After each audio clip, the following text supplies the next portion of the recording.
नमस्कार दोस्तों, मेरा नाम है अंशुमन नाइक और आप सभी का बहुत बहुत स्वागत है इंडियन डिफेंस न्यूज के डिफेंस टॉक सीरीज में, जहां पर हम रोज नए नए डिफेंस अपडेट्स के बारे में बात करते हैं। तो चलिए देर न करते हुए आज की वीडियो शुरू करते हैं।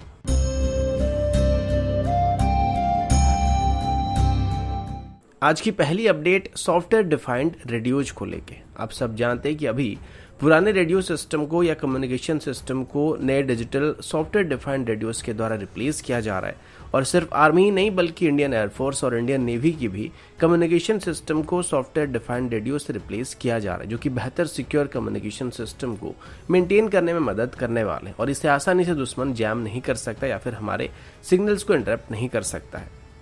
इसी बीच आर्मी की तरफ से अभी नए सॉफ्टवेयर डिफाइंड रेडियोज के लिए एक एक्सप्रेशन ऑफ इंटरेस्ट को इशू किया गया और अभी जिन नए सॉफ्टवेयर डिफाइंड रेडियोज की बात की जा रही है, इनको कम्प्लीटली इंडिजिनस तरीके से डिज़ाइन, डेवलप और मैन्युफैक्चर करने का ऑप्शन दिया गया, जिसे शायद हमारे इंडियन कंपनियों के द्वारा ही प्रोक्योर किया जाएगा। अब इस एक्सप्रेशन ऑफ इंटरेस्ट के मुताबिक इन सॉफ्टवेयर डिफाइंड रेडियोज को defence procurement policy make 2 category के अंदर खरीदा जाएगा, यानी कि इसमें जो भी प्राइवेट सेक्टर कंपनी शामिल होंगे उनको इस high frequency software defined radios को डेवलप करने के लिए गवर्नमेंट की तरफ से कोई फंडिंग नहीं की जाएगी। इनिशियली प्रोटोटाइप डेवलप करने तक सारा का सारा इन्वेस्टमेंट उन कंपनियों के द्वारा ही करना पड़ेगा, जिसके बाद जब आर्मी की तरफ से इनको इवेल्युएट किया जाएगा और इसके बाद एक फाइनल ऑर्डर को प्लेस किया जाएगा, तब जाके इसके लिए उनको पेमेंट की जाएगी। आर्मी की तरफ से बताया गया कि इनिशियली आर्मी को इवैल्यूएशन करने के लिए इनकी 4 यूनिट को आर्मी को डिलीवर करना पड़ेगा और कॉन्ट्रैक्ट साइन करने के बाद 24 महीने के अंदर इनको आर्मी को डिलीवर करना पड़ेगा। और ऐसे अभी 300 यूनिट के लिए आर्मी की तरफ से ऑर्डर को प्लेस किया जाने वाला और इसमें सिर्फ ऑडियो नहीं बल्कि डाटा और वीडियोज को भी ट्रांसमिट किया जा सकेगा।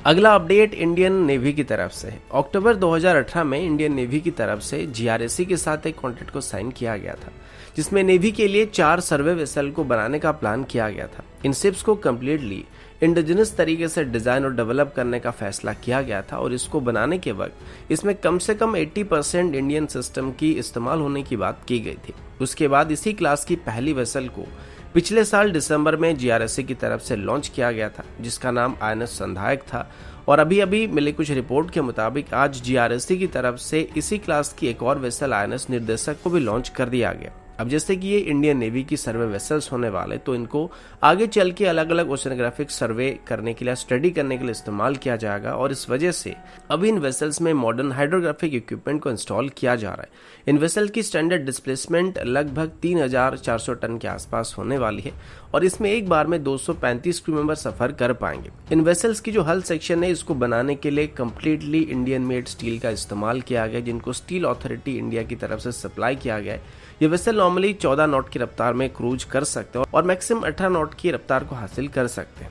इनको आगे चल के हमारे एग्जिस्टिंग संधायक क्लास की सर्वे वेसल्स को रिप्लेस करने के लिए इस्तेमाल किया जाएगा और इनको आगे चल के मेनली कोस्टल और डीप वाटर सर्वे करने के लिए इस्तेमाल किया जाएगा, जिसमें पोर्ट और नेविगेशनल चैनल की सर्वे की जा सकेगी और साथ ही अलग अलग हाइड्रोग्राफिक सर्वे किया जा सकेगा, जिसमें से कलेक्ट किए गए डाटा को बोथ सिविलियन और मिलिट्री एप्लीकेशन के लिए इस्तेमाल किया जा सकेगा।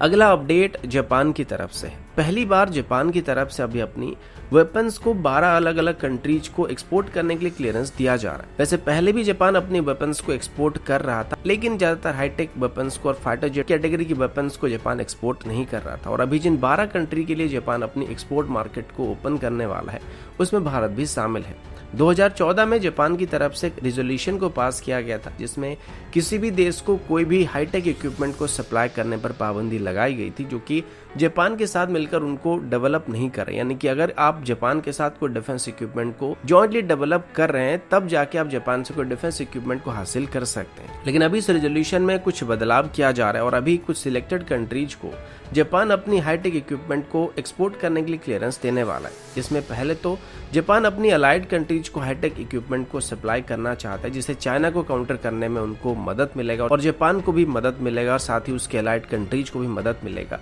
और जापान की बात करें तो जापान का मिलिट्री डिमांड भी लिमिटेड है। तो पहले वो यूनाइटेड स्टेट्स से डायरेक्ट वेपन को खरीद लेते थे, लेकिन अभी जब जापान अपने दम पे नए वेपन को डेवलप करने लगा है, जिसमें फाइटर जेट से लेके नए नए लॉन्ग रेंज के मिसाइल्स भी शामिल होने वाले, तो अगर जापान इनको सिर्फ अपने तक ही सीमित रखेगा तो अपनी डिमांड को कंप्लीट करने के बाद जापान को खास फायदा नहीं होने वाला, क्योंकि इन मिसाइल्स की और वेपन्स की डेवलपमेंट कॉस्ट के हिसाब से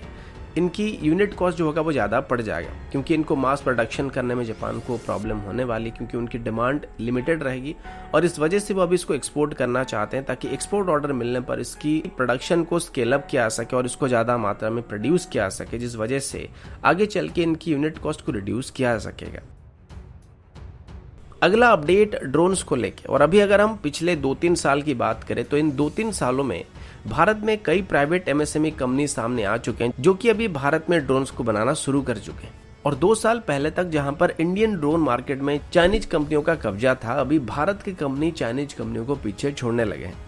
इसके एक मेजर कारण सिक्योरिटी इश्यू को बताया जा रहा है, जिस वजह से ग्लोबल मार्केट में अभी चाइनीज ड्रोन्स की जगह लोग इंडियन ब्रांड्स को ज्यादा पसंद करने लगे हैं। रिसेंटली एरोडाइन नाम की एक कंपनी जो कि इंडियन ड्रोन मैन्युफैक्चर कंपनी है, उनकी तरफ से बताया गया कि अभी उनको एक्सपोर्ट ऑर्डर मिलना शुरू हो चुका है और आने वाले दिनों में Indian companies international drone market में अपना दबदबा बनाने वाले। इसकी कुछ मेजर कारण भी है। पहला कारण तो ये कि सिक्योरिटी इशू की वजह से चाइनीज ड्रोन्स को लोग ज्यादा खरीदना पसंद नहीं कर रहे हैं, और वहीं पर अगर यूरोपियन ओरिजिन या यूएस ओरिजिन ड्रोन को खरीदने की बात करें तो ये काफी महंगे पड़ जाते हैं,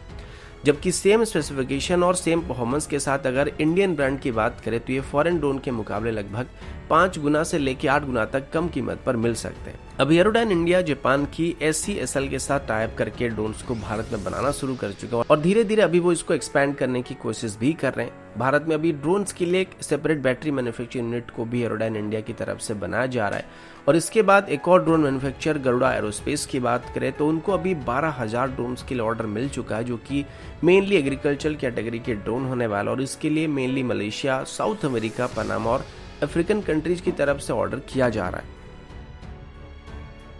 अगला अपडेट भी इंडियन नेवी की तरफ से। आप सबको ये बात पता होगा कि इंडियन नेवी पूरे दुनिया भर में टॉप 4 नेवी के बीच आती है, और अभी तो भारत की तरफ से 2025 तक कर्नाटका की करवार में एशिया की सबसे बड़ी नेवल बेस को सेटअप करने का फैसला किया गया। यहाँ पर आगे चल के इंडियन नेवी की एक कैरियर के साथ साथ 30 मेजर वॉरशिप्स और सबमरीन को मौजूद रखा जा सकता है, और वेस्टर्न फ्लीट की ज्यादातर वेसल करवार में स्टेशन होने वाले हैं। इस नेवल बेस को अभी प्रोजेक्ट सी वर्ड के अंदर डेवलप किया जा रहा है, जिससे 11,000 एकड़ के एरिया में बनाया जा रहा है। ये INS विक्रमादित्य का होम बेस होने वाला है, साथ ही आगे चल के INS विक्रांत को भी यहीं पर डिप्लॉय किया जाएगा। अभी रिसेंटली हमारे डिफेंस मिनिस्टर राजनाथ सिंह जी भी इस बेस की विजिट पर गए हुए थे,